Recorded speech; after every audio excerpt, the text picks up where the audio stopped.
Join me today as we take you to the Bobcaygeon Fall Fair and we learn how to make a very simple dish called a popover. A popover can be served as a luncheon, it can be served as a savory. These are not difficult. Join me.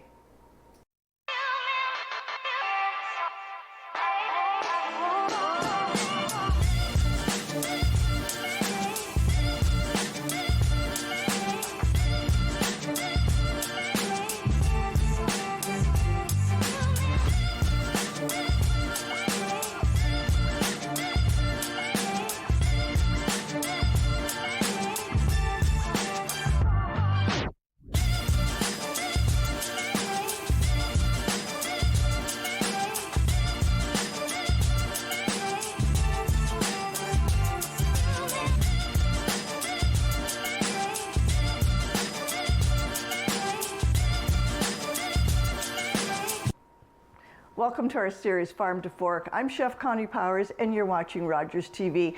Today we are taking you to an agricultural fair in the heart of Bobcaygeon, Ontario. We just spent the weekend enjoying all the things that the fair offers. We enjoyed the entertainment, we enjoyed the food and the community.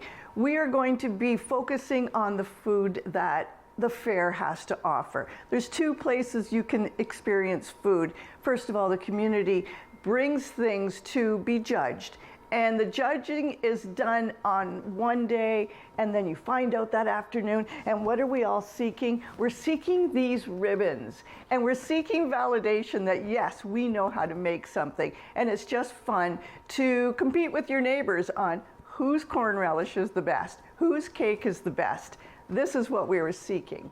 And also the food that the vendors have there. There's cotton candy, there's candy apples. There's also some substantial food there. You may be looking for a hamburger, you may be looking for a smash burger, some poutine, corn on the cob. Something we found while we were there is a popover. We're going to recreate that today. Now you might think, what's the difference between a popover and a Yorkshire pudding? The difference is a popover is made with butter and a Yorkshire pudding is made with beef drippings, and you can use it for a dinner entree, and the popover can be enjoyed anytime during the day. So let's get started. First of all, you could use a popover pan. Now look at this popover pan. It has deep wells, it has a brimmed top because the popover can come up and get mile high, and it has a lot of air circulation in the middle around the edges. So this is an unusual pan, and not everybody wants to have that in their arsenal, but you can also use a muffin pan. So we're going to make them in both. All right, so to start off, you need 4 room temperature eggs. So this is a little premeditated. Get ready to think ahead of this. Why do you want room temperature ingredients? Because everything blends really nice, everything mixes well. So we're going to use a blender instead of a bowl. It's easy, it's one thing you have to dirty, and it's also the spout. So we're going to put our 4 eggs into here and blend those with the milk. It's really fun at the fair to go into the exhibit hall, wherever the food is being displayed, right after the judging is done, to run over to what you have submitted and get excited. Oh, I got first, I got second, I got third. If you get a third, you look to see who the heck got first. And then you want to know them and find out how they did that. All right, so we've got 4 eggs, room temperature, and then 1.5 cups of whole milk. So let's put that in. So there's no vanilla, no sugar. It is somewhat savory. And we're going to mix that up.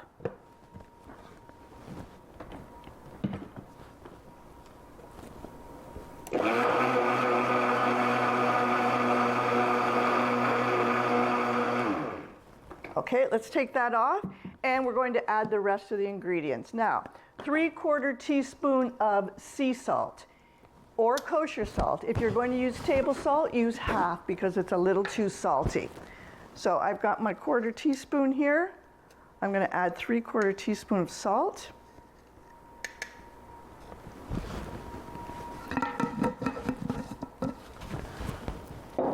And then I'm going to add in 180 grams of flour,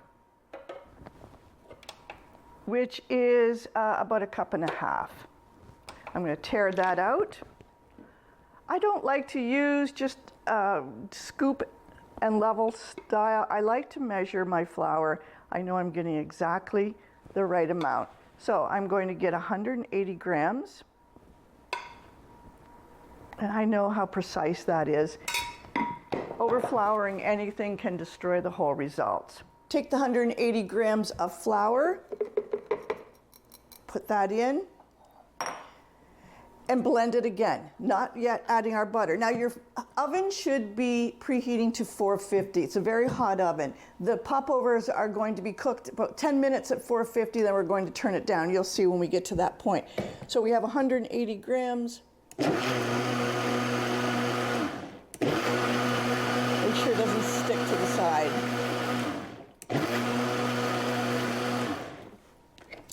So it's going to be the consistency of a pancake batter.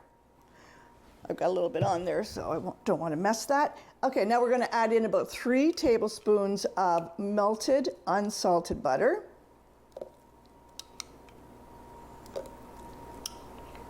Little trick, when you melt your butter and you let it sit for a bit while you're doing everything, you're going to notice that the clarified butter rises, the cream goes to the bottom.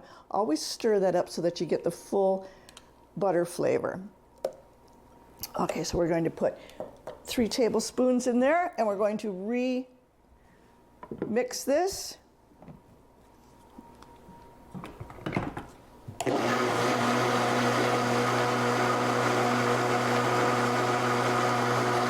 All right, we're going to let that batter just rest for a minute, and we're going to prepare our pan. So the pan, it has to be oiled. So if you notice, I put a little bit of spray oil on to start, and now I'm going to be using some of the butter. I could use just the spray, but the butter gives it some flavor.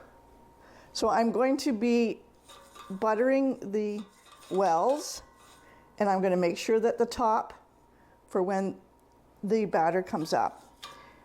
I'm going to finish this up, and we're going to take a short break. When we come back, we're going to put the batter into the popover pan.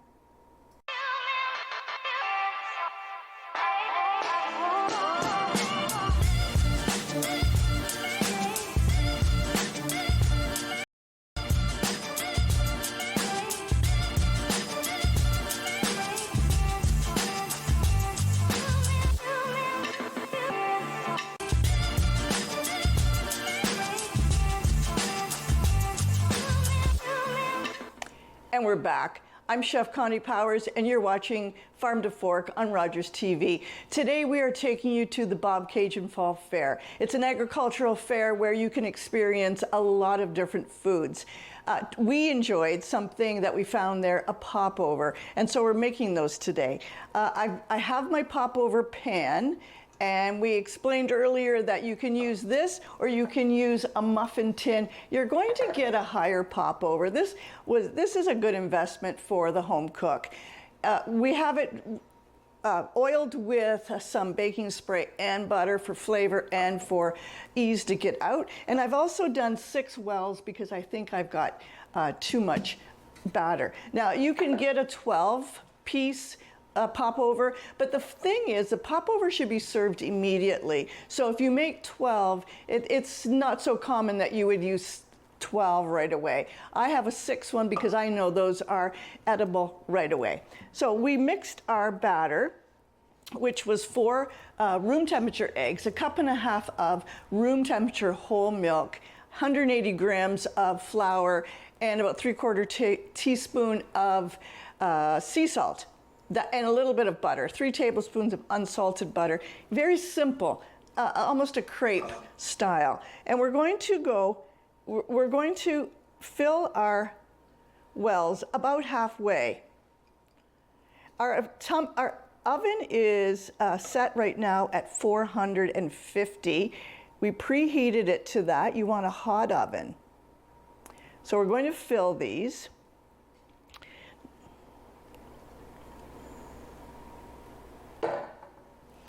And we're going to use the muffin. I've never used a muffin tin before, and I'm quite concerned that I might have them they might not come up as high, but we'll give it a try. I don't have that much, actually. I think I might, well, these won't be able to be done so much.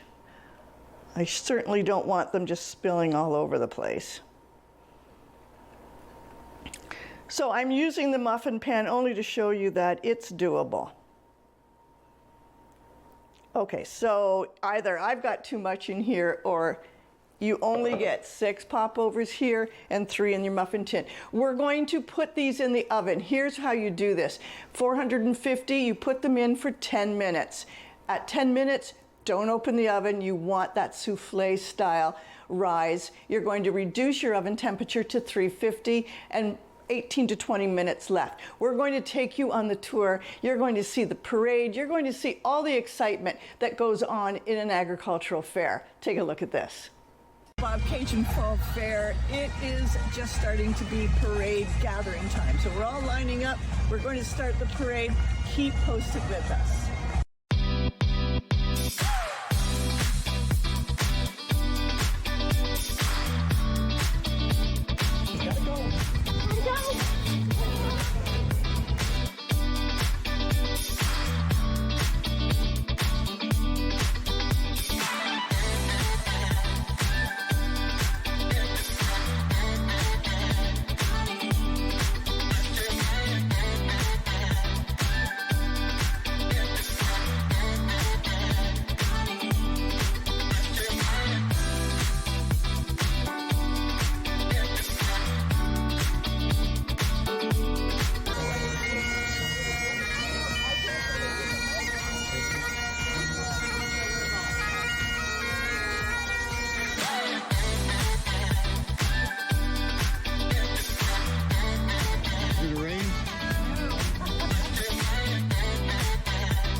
appreciation.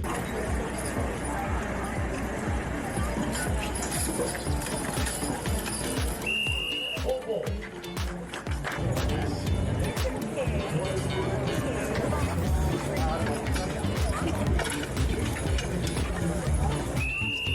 Oval.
And we're back. That was a great tour. I hope you could feel the fun that we all had from the fair. These are out of the oven. So I baked them at 450 for 10 minutes, reduced it to 350 for about 18 to 20.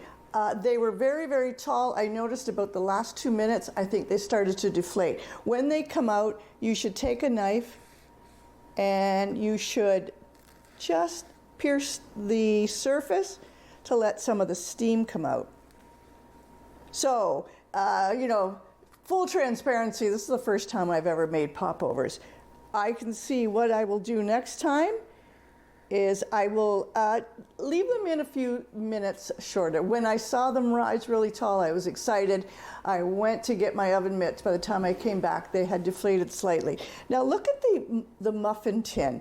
Not bad. I mean, if you look at that, not bad. If you don't want to invest in a popover pan, these are quite sufficient. And let's break this one open. And look at that. It's nice, open and hollow. That could be filled with a savory. It could be filled with a chantilly cream, a whipped cream, a jam, anything that would make that taste yummy. So there you have it. A popover. Let's take one out that was in the popover pan. Yeah, see, you get a little bit more depth. You get a little bit more of a popover. This is going to be delicious on our lunch today. My oven is now telling me it's time to take it out. I hope you enjoyed the tour. I hope you enjoyed the fair with me. Make these, they're not difficult, and serve them to your family. Until next time we meet, keep cooking.